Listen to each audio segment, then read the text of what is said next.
मैं सुनीता सिंगल अपने चैनल एस्ट्रोलिंक में आपका हार्दिक स्वागत करती हूँ और शनिदेव से ये प्रार्थना करती हूँ कि वो आपके घर में सुख शांति बनाए रखें।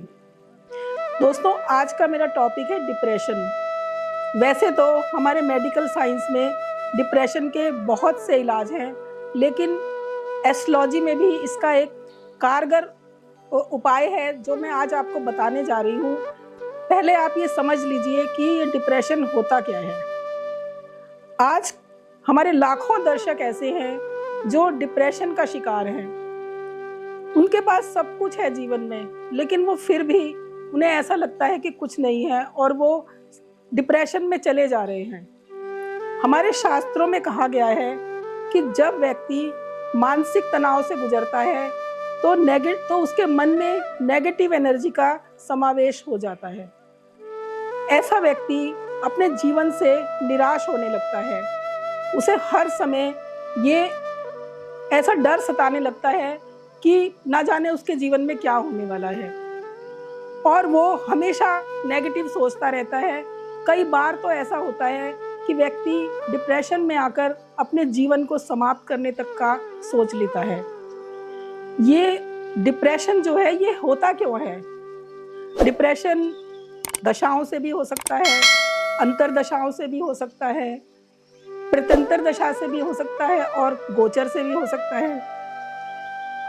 सबसे पहले हमें कुंडली में चंद्रमा की स्थिति को देखना होता है, क्योंकि चंद्रमा हमारा मन है।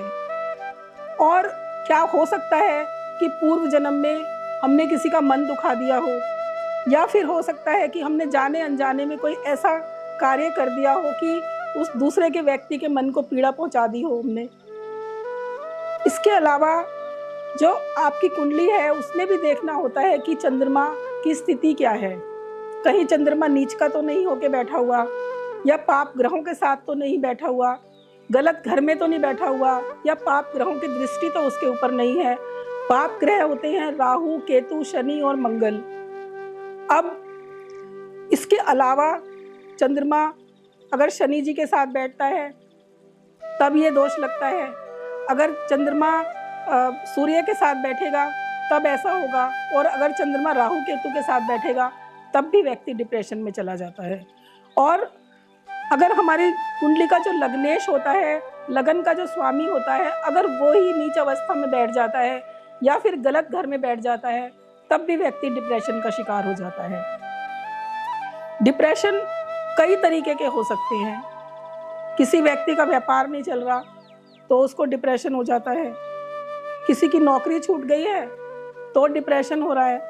किसी को अपनी रिलेशनशिप का डिप्रेशन है, तो कहीं पति पत्नी में आपस में संबंध अच्छे नहीं है, उसका डिप्रेशन है। किसी को संतान नहीं हो रही, उसका डिप्रेशन है। किसी के पास पैसा नहीं है, धन नहीं है, उसका डिप्रेशन है। अलग अलग तरीके के डिप्रेशन होते हैं। कई बार तो ऐसा देखा गया है कि छोटे छोटे बच्चों को डिप्रेशन हो जाता है। छोटे छोटे बच्चे कहते हैं कि हमारा मन पढ़ाई में नहीं लगता।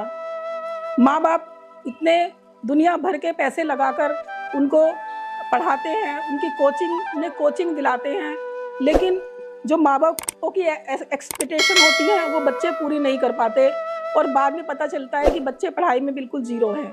यहाँ तक स्थिति आ जाती है। लेकिन दोस्तों, अगर कोई भी समस्या है जीवन में तो उसका समाधान अवश्य है।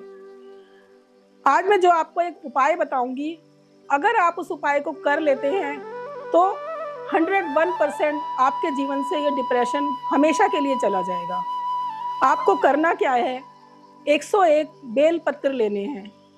बेल पत्र कहीं भी आपको मिल जाएंगे, ये बहुत ही आम चीज़ है। 101 बेल पत्र आपको लेने हैं और उनको शहद में डुबोकर आप किसी भी मंदिर में चले जाइए। वहाँ पर आप एक चांदी का नाग भी ले लीजिए साथ में, और मंदिर में जाकर आपको शिवलिंग पर वो बेलपत्र चढ़ाने हैं और ओम नमः शिवाय का जाप करते हुए आपको ये काम करना है। और जब वो आप बेलपत्र और वो चांदी का नाग भोलेनाथ पर चढ़ा देंगे तो उसके बाद आपको भोलेनाथ से प्रार्थना करनी है कि ये जो डिप्रेशन हमारे जीवन में आ गया है इसे समाप्त कीजिए। आप देखेंगे, और ये जो उपाय है ना, ये आपको एकादशी के दिन करना है। महीने में 2 एकादशी आती हैं, आपको उस दिन ये उपाय करना है।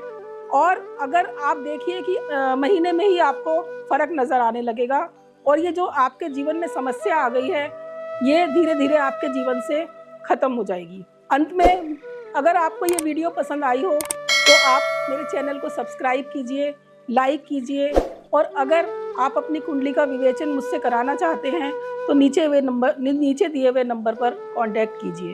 धन्यवाद।